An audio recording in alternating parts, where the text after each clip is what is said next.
2 రోజులు రెస్ట్ తర్వాత ఇవాళ మళ్ళీ కెమెరా పట్టుకున్నా.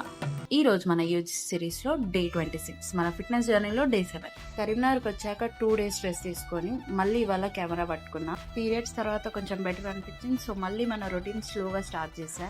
హెవీ వర్కౌట్ కాకుండా ముందు కొంచెం మెడిటేషన్‌తో స్టార్ట్ చేశా. ఇంకా బాడీ కూడా కొంచెం యాక్టివ్ అయింది. తర్వాత వాకింగ్, సింపుల్ ఎక్సర్సైజ్. సో, 2 రోజుల బ్రేక్ తర్వాత బాడీని ఫోర్స్ చేయొద్దు కదా! సో, స్లోగా స్టార్ట్ చేశా మళ్ళీ. చలో ఇంకా వర్కౌట్ అయింది. ఇంకా స్నానం చేసేసి స్కిన్ కేర్ అయితే చేసుకున్నా. ప్లేస్ మారినా మన రొటీన్ మారద్దు అనుకున్నా. ఇంకా ఇంట్లో కూడా నేను సేమ్ స్కిన్ కేర్ వాడతాను.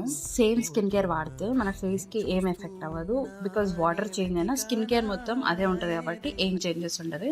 ఇంకా రెడీ అయిపోయి కరీంనగర్‌లో కొత్తగా ఓపెన్ అయిన త్రిజా రెస్టారెంట్‌కి వెళ్దాం అనుకున్నా. ఇంకా ఫస్ట్ లుక్‌లోనే నాకు యాంబియన్స్ చాలా నచ్చింది. లైట్నింగ్ కొంచెం లో ఉన్నా బయట నుంచి వచ్చే న్యాచురల్ లైట్ బాగుండే. ఇంకా అక్కడ ఫుడ్ కూడా ఫస్ట్ స్టార్టర్స్ ఇంకా బిర్యానీ ఆర్డర్ చేసా. చాలా బాగుండే. ఇంక ఈవినింగ్ అలా బయటకు వచ్చా. హైదరాబాద్లో దొరకని పీస్ కరీంనగర్లో దొరుకుతుంది మన బండి మీద తిరిగితే. చాలా ఇంటికి వచ్చి మమ్మీ వాళ్ళకైతే కాఫీ పెట్టించిన. ఇంకా మిల్క్ బాయిల్ అయ్యే వరకు అక్కడే ఉన్నా. ఆలోచిస్తున్నా హైదరాబాద్కి వెళ్తే అసలు ఈ పీస్ ఉండదు కదా, ఇంకా మళ్ళీ వెళ్ళాలా అని. పోనీలే మళ్ళీ వద్దాం. కరీంనగర్లో కొత్తగా మార్కెట్ 99 ఓపెన్ అయింది. ఇంకా అదే ఎక్స్ప్లోర్ చేద్దామని వెళ్తే అక్కడ ఏం లేవు. ఇంటికి వచ్చేసి ఇంకా డాడీతో కొంచెంసేపు న్యూస్ చూసి ఇంకా ఆర్యో 2 వస్తుందని అది చూసి తినేసి పండుకున్నా. Good night.